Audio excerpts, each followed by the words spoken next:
At my wife's last prenatal appointment, the physician started shaking as he stared at the ultrasound. He took me aside. "Leave this hospital immediately and file for divorce." "What are you saying?" "There isn't time to explain. You'll understand once you see this." After seeing what was on the monitor, I never went home again. Have you ever had a moment where your entire world, the one you painstakingly built with your own two hands, felt like it was about to shatter into a million pieces? What if that feeling came from the person you trusted most, the one sleeping beside you every night? For years, I believed my life was a fortress, built on rock-solid principles. My name is Jared Atkinson, and at 38, I wasn't just running the most successful construction company in Cedar Falls. I was the guy who built things to last. From a day laborer with calloused hands, I'd forged an empire, employing over 200 people, with projects stretching across 3 states. And for 15 of those years, I had Angela, the beautiful, ambitious daughter of the town's former mayor. She was the catch of Cedar Falls, blonde, sophisticated, with a name that still carried weight even if the family fortune had long since vanished.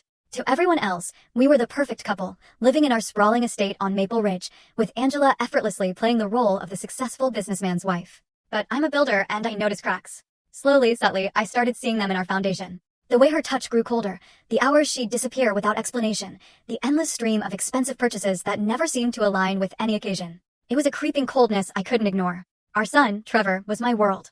He was 14, sharp as a whip like his mom, and had my work ethic.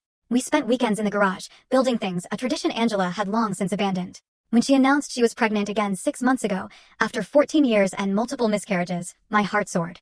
I was thrilled, but Angela, she was distant, anxious, with a worry in her eyes she brushed off as hormonal anxiety. Our family doctor, Dr. Edmund Harrington, a man with kind eyes and graying temples, had been with us for over a decade. He was monitoring Angela's pregnancy closely, given her history. But even as I sat in his waiting room, I couldn't shake the feeling that something was terribly off.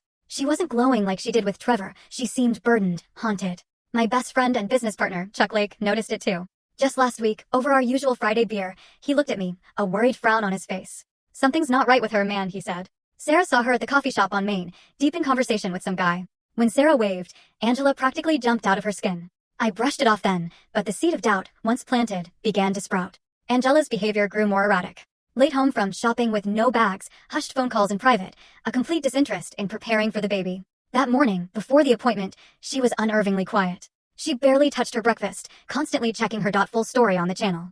Link below. Click now and watch what happened next.